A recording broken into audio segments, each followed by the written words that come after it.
Et coucou, un truc que j'avais envie de vous partager aujourd'hui, c'est l'importance de s'organiser, dans la mesure où je trouve que depuis que j'ai un semblant d'organisation, je me trouve vachement moins stressée. Voilà le point positif. J'ai trouvé le concept du bullet journal, journal créatif, qui mélange un petit peu ce côté planning et créativité assez sympa. Et ma foi, ça m'a drôlement aidé à me canaliser, à me recentrer et à poser les choses de manière concrète et à me structurer plus facilement, justement.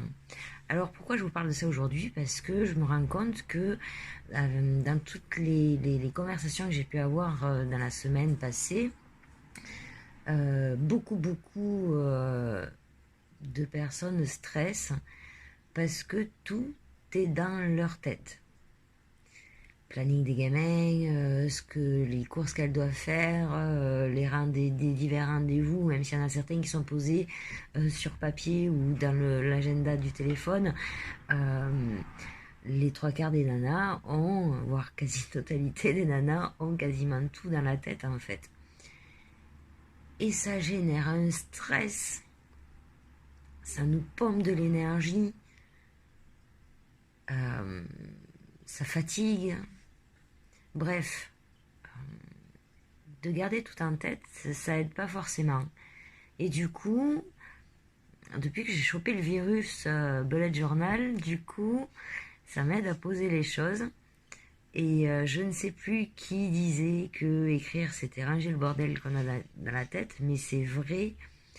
Et l'intérêt de le faire avec des couleurs, de manière sympa, eh bien, l'avantage c'est qu'on fait fonctionner les deux parties de notre super machine du haut.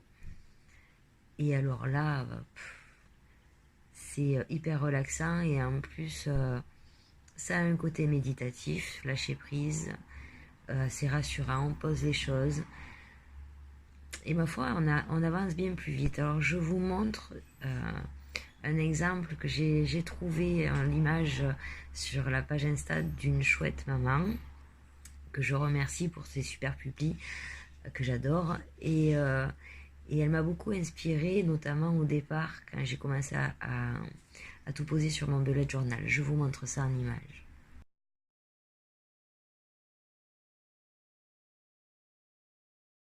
Ah voilà, vous voyez, c'est simple.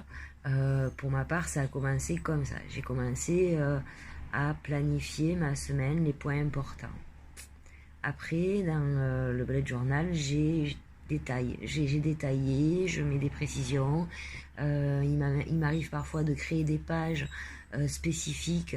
Par exemple, ben voilà, qu'est-ce que je compte publier sur mon compte Insta ou sur ma chaîne YouTube dans la semaine. Ben, je vais me faire une petite liste des sujets que j'aimerais bien aborder ou des coups de cœur que j'aimerais bien partager avec vous, etc., etc. Voilà. Du coup, ben, mamie Cécile, elle est vachement moins stressée, mieux organisée, on avance plus posément, beaucoup plus en confiance et beaucoup plus de manière efficace en fait. Voilà, petit partage du moment. Si vous avez envie de partager votre technique à vous, faites-vous plaisir, avec grand plaisir que je prendrai connaissance et que je pourrai échanger sur le sujet avec vous. Je vous fais plein de gros bisous, passez une belle fin de journée, à très bientôt.